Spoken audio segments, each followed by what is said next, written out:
जब से बिहार के भूतपूर्व मुख्यमंत्री कर्पूरी ठाकुर को भारत सरकार ने देश के सर्वोच्च नागरिक सम्मान भारत रत्न देने का ऐलान किया है, तब से अब कर्पूरी ठाकुर को लेकर राजनीति तेज हो गई है। लेकिन सरकार सिर्फ उन्हें भारत रत्न ही दे रही है, उनके द्वारा किए गए सामाजिक और राजनीतिक कार्यों की बात नहीं कर रही है। लेकिन सबसे अच्छी बात यह है कि इस जननायक को अब भारत रत्न से सम्मानित किया जा रहा है।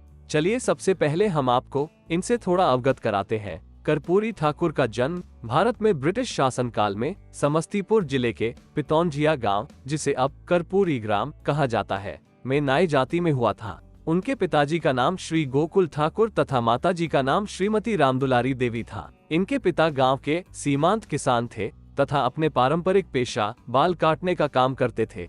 उन्होंने 1940 में मैट्रिक पटना विश्वविद्यालय से द्वितीय श्रेणी में पास की। उसके बाद 1942 का भारत छोड़ो आंदोलन छिड़ गया तो उसमें कूद पड़े। परिणामस्वरूप 26 महीने तक भागलपुर के कैंप जेल में जेल यातना भुगतने के उपरांत 1945 में रिहा हुए। 1948 में आचार्य नरेंद्र देव एवं जयप्रकाश नारायण के समाजवादी दल में प्रादेशिक मंत्री बने। सन 1967 के आम चुनाव में कर्पूरी ठाकुर के नेतृत्व में संयुक्त समाजवादी दल, संयुक्त सोशलिस्ट पार्टी संसोपा बड़ी ताकत के रूप में उभरी। 1970 में उन्हें बिहार का मुख्यमंत्री बनाया गया। 1973 से 1977 में वे लोकनायक जयप्रकाश के छात्र आंदोलन से जुड़ गए। 1977 में समस्तीपुर संसदीय निर्वाचन क्षेत्र से सांसद बने। 24 जून 1977 को पुनः मुख्यमंत्री बने। फिर 1980 में मध्यावधि चुनाव हुआ तो कर्पूरी ठाकुर के नेतृत्व में लोकदल बिहार विधानसभा में मुख्य विपक्षी दल के रूप में उभरा और कर्पूरी ठाकुर नेता बने। कर्पूरी ठाकुर सदैव दलित, शोषित और वंचित वर्ग के उत्थान के लिए प्रयत्नशील रहे और संघर्ष करते रहे। उनका सादा जीवन, सरल स्वभाव, स्पष्ट विचार और अदम्य इच्छा शक्ति बरबस ही लोगों को प्रभावित कर लेती थी और लोग उनके विराटत्व के प्रति आकर्षित हो जाते थे। बिहार के मुख्यमंत्री के रूप में उसे प्रगति पथ पर लाने और विकास को गति देने में उनके अपूर्व योगदान को सदैव स्मरण किया जाएगा। कर्पूरी ठाकुर दूरदर्शी होने के साथ साथ एक ओजस्वी वक्ता भी थे। आजादी के समय पटना की कृष्णा टॉकीज हॉल में छात्रों की सभा को संबोधित करते हुए एक क्रांतिकारी भाषण दिया कि हमारे देश की आबादी इतनी अधिक है कि केवल थूक फेंक देने से अंग्रेजी राज बह जाएगा। इस भाषण के कारण उन्हें दंड भी झेलना पड़ा था। वह देशवासियों को सदैव अपने अधिकारों को जानने के लिए जगाते रहे। वह कहते थे, संसद के विशेषाधिकार कायम रहें, अक्षुण्ण रहें, आवश्यकतानुसार बढ़ते रहें, परंतु जनता के अधिकार भी।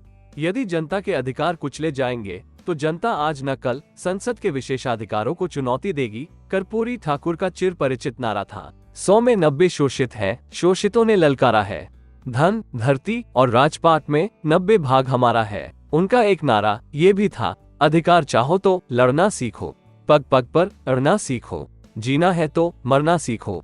वह जननायक कहलाते हैं। सरल और सरस हृदय के राजनेता माने जाते थे। सामाजिक रूप से पिछड़ी किंतु सेवा भाव के महान लक्ष्य को चरितार्थ करती नाई जाति में जन्म लेने वाले इस महानायक ने राजनीति को भी जन सेवा की भावना के साथ जिया। उनकी सेवा भावना के कारण ही उन्हें जननायक कहा जाता था। वो सदा गरीबों के अधिकार के लिए लड़ते रहे। मुख्यमंत्री रहते हुए उन्होंने पिछड़ों को 12% आरक्षण दिया, मुंगेरी लाल आयोग के तहत दिए और 1978 में ये आरक्षण दिया था जिसमें 79 जातियां थी। इसमें पिछड़ा वर्ग के 12% और अति पिछड़ा वर्ग के 0.8% दिया था। उनका जीवन लोगों के लिए आदर्श से कम नहीं।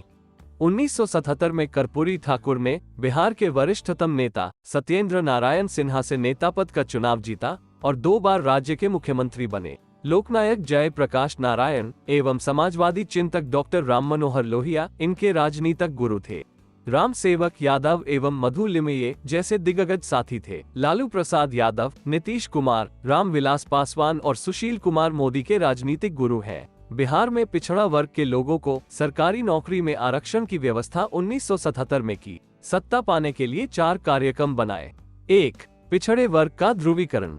2. हिंदी का प्रचार प्रसार। 3. समाजवादी विचारधारा। 4. कृषि का सही लाभ किसानों तक पहुंचाना। सन 1967 में जब वे पहली बार बिहार के उप मुख्यमंत्री बने तब उन्होंने बिहार में मैट्रिक परीक्षा पास करने के लिए अंग्रेजी की अनिवार्यता को समाप्त कर दिया। इसके पीछे उनका सुचिंतित तर्क था। उस काल में अंग्रेजी के कारण अधिकांश लड़कियां मैट्रिक पास नहीं कर पाती थी। इस कारण लड़कियों के विवाह में मैट्रिक की परीक्षा पास करना बड़ी अड़चन बन गया था। कर्पूरी ठाकुर ने इसका आकलन अध्ययन कराया तो पता चला कि अधिकतर छात्र अंग्रेजी में ही अनुत्तीर्ण होते हैं। यह वो समय था जब छठी या 8वीं क्लास से अंग्रेजी की पढ़ाई शुरू होती थी, यानी अंग्रेजी का ज्ञान देर से शुरू होता था और मैट्रिक का परिणाम खराब होने का ये कारण बनता। इसी उद्देश्य से उन्होंने मैट्रिक की परीक्षा में अंग्रेजी विषय में पास करने की अनिवार्यता खत्म कर दी थी। इस प्रकार उन्होंने शिक्षा को आम लोगों तक पहुंचाया। मुख्यमंत्री रहते हुए उन्होंने राज्य के सभी विभागों में हिंदी में काम करने को अनिवार्य बना दिया था। चलिए आगे बढ़ते हैं और बात करते हैं कर्पूरी ठाकुर के ईमानदार व्यक्तित्व और उनकी जीवन शैली के बारे में। कर्पूरी ठाकुर बिहार में एक बार उप मुख्यमंत्री, 2 बार मुख्यमंत्री और दशकों तक विधायक और विरोधी दल के नेता रहे। 1952 की पहली विधानसभा में चुनाव जीतने के बाद वे बिहार विधानसभा का चुनाव कभी नहीं हारे। राजनीति में इतना लंबा सफर बिताने के बाद जब वो मरे तो अपने परिवार को विरासत में देने के लिए एक मकान तक उनके नाम नहीं था। ना तो पटना में ना ही अपने पैतृक घर में वो 1 इंच जमीन जोड़ पाए। बड़ी अजीब विडंबना है। आज देखिए, नेताओं के पास घर जमीन क्या, उनका अपना प्राइवेट जेट है। अब जब धन संपत्ति और संसाधन की बात हो रही है तो आजकल उनका एक छोटा सा दिलचस्प किस्सा है जो न्यूज़पेपरों में काफी चर्चा में है।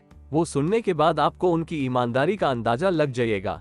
बकौल सुरेंद्र किशोर, कर्पूरी ठाकुर जब मुख्यमंत्री पद से हट गए तो वह नहीं चाहते थे कि उनके परिजन उनके साथ पटना में रहें। उनकी आय सीमित थी। वो महीने में 20 दिन के करीब पटना से बाहर बिहार के दौरे पर रहते थे। इसलिए उन्होंने अपने निजी सचिव से परिजनों को कहलवाया था कि सभी लोग पैतृक गांव पितौंजिया चले जाएं। न चाहते हुए भी निजी सचिव को कहना पड़ा। इसके बाद कर्पूरी ठाकुर के सभी परिजन गांव चले गए थे। गांव में उनका पारिवारिक पेशा नाई का ही था।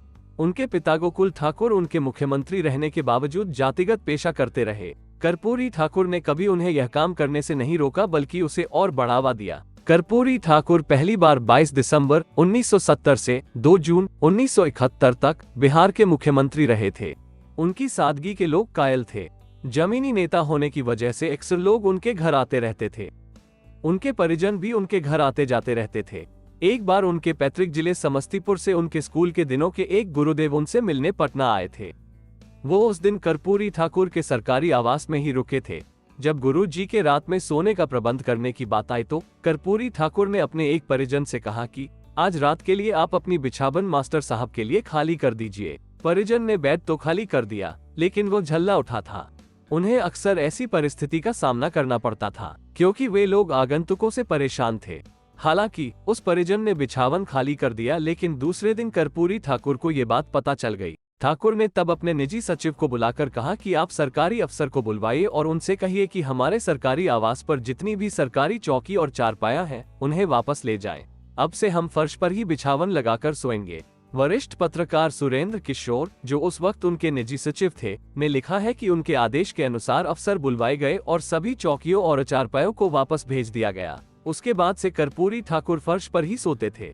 जब करोड़ों रुपयों के घोटाले में आए दिन नेताओं के नाम उछल रहे हों, कर्पूरी जैसे नेता भी हुए, विश्वास ही नहीं होता। उनकी ईमानदारी के कई किस्से आज भी बिहार में आपको सुनने को मिलते हैं। उनसे जुड़े कुछ लोग बताते हैं कि कर्पूरी ठाकुर जब राज्य के मुख्यमंत्री थे तो उनके रिश्ते में उनके बहनोई उनके पास नौकरी के लिए गए और कहीं सिफारिश से नौकरी लगवाने के लिए कहा। उनकी बात सुनकर कर्पूरी ठाकुर गंभीर हो गए। उसके बाद अपनी जेब से 50 रुपये निकालकर उन्हें दिए और कहा, जाइए, उस्त्रा आदि खरीद लीजिए और अपना पुश्तैनी धंधा आरंभ कीजिए।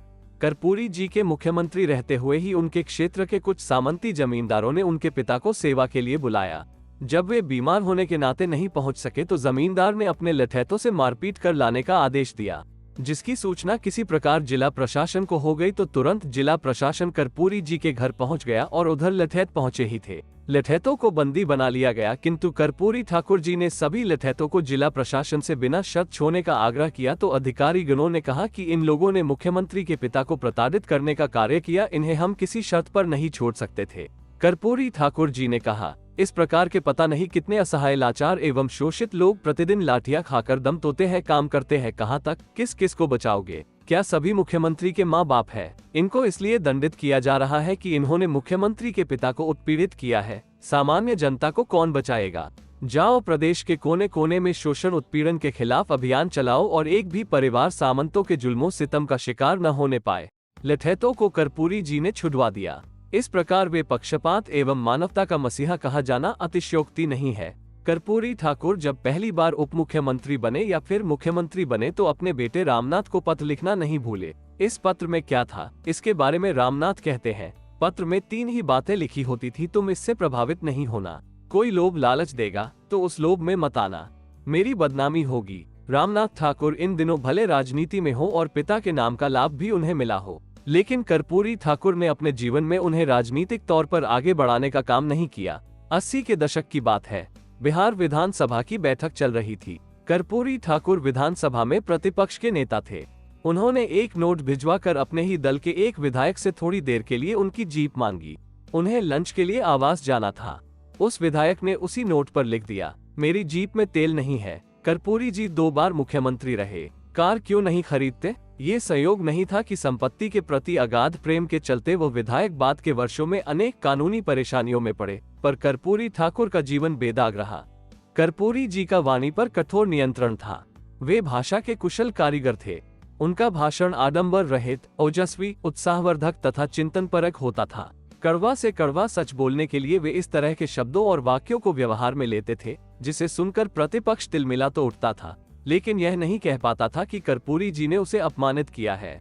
उनकी आवाज बहुत ही खनकदार और चुनौतीपूर्ण होती थी, लेकिन यह उसी हद तक सत्य, संयम और संवेदना से भी भरपूर होती थी। कर्पूरी जी को जब कोई गुमराह करने की कोशिश करता था तो वे जोर से झल्ला उठते थे तथा क्रोध से उनका चेहरा लाल हो उठता था। ऐसे अवसरों पर वे कम ही बोल पाते थे, लेकिन जो नहीं बोल पाते थे वो सब उनकी आंखों में साफ साफ झलकने लगता था। फिर भी विषम से विषम परिस्थितियों में भी शिष्टाचार और मर्यादा की लक्ष्मण रेखाओं का उन्होंने कभी भी उल्लंघन नहीं किया। सामान्य, सरल और सहज जीवन शैली के हिमायती कर्पूरी ठाकुर जी को प्रारंभ से ही सामाजिक और राजनीतिक अंतर्विरोधों से जूझना पड़ा। ये अंतर्विरोध अनोखे थे और विघटनकारी भी। हुआ ये कि आजादी मिलने के साथ ही सत्ता पर कांग्रेस काबिज हो गई। बिहार में कांग्रेस पर ऊंची जातियों का कब्जा था। ये ऊंची जातियां सत्ता का अधिक से अधिक स्वाद चखने के लिए आपस में लड़ने लगी। पार्टी के बजाय इन जातियों के नाम पर वोट बैंक बनने लगे। सन 1952 के प्रथम आम चुनाव के बाद कांग्रेस के भीतर की कुछ संख्या बहुल पिछड़ी जातियों ने भी अलग से एक गुट बना डाला, जिसका नाम रखा गया त्रिवेणी संघ। अब ये संघ भी उस महानाटक में सम्मिलित हो गया। शीघ्र ही इसके बुरे नतीजे सामने आने लगे। संख्या बल, बाहुबल और धनबल की काली ताकतें राजनीति और समाज को नियंत्रित करने लगी। राजनीतिक दलों का स्वरूप बदलने लगा। निष्ठावान कार्यकर्ता औंधे मुंह गिरने लगे। कर्पूरी जी ने न केवल इस परिस्थिति का डटकर सामना किया, बल्कि इन प्रवृत्तियों का जमकर भंडाफोड़ भी किया।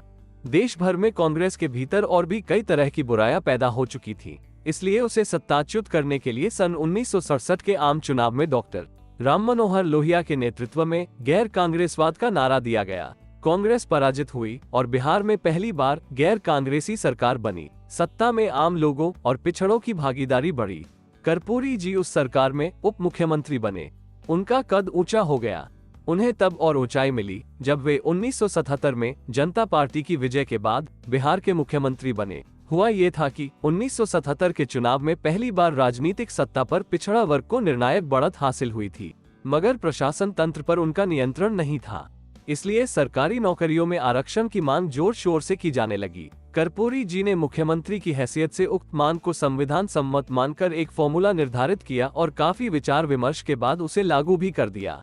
इस पर पक्ष और विपक्ष में थोड़ा बहुत हो हल्ला भी हुआ। अलग अलग समूहों ने एक दूसरे पर जातिवादी होने के आरोप भी लगाए, मगर कर्पूरी जी का व्यक्तित्व निरापद रहा। उनका कद और भी ऊंचा हो गया।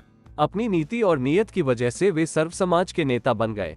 तारांकन कर्पूरी को कुछ लिखाते समय ही कर्पूरी ठाकुर को नींद आ जाती थी, तो नींद टूटने के बाद वे ठीक उसी शब्द से वो बात लिखवाना शुरू करते थे जो लिखवाने के ठीक पहले वे सोए हुए थे। वे राजनीति में कांग्रेस पार्टी की राजनीतिक चालों को भी समझते थे और समाजवादी खेमे के नेताओं की महत्वाकांक्षाओं को भी। वे सरकार बनाने के लिए लचीला रुख अपनाकर किसी भी दल से गठबंधन कर सरकार बना लेते थे, लेकिन अगर मन मुताबिक काम नहीं हुआ तो गठबंधन तोड़कर निकल भी जाते थे।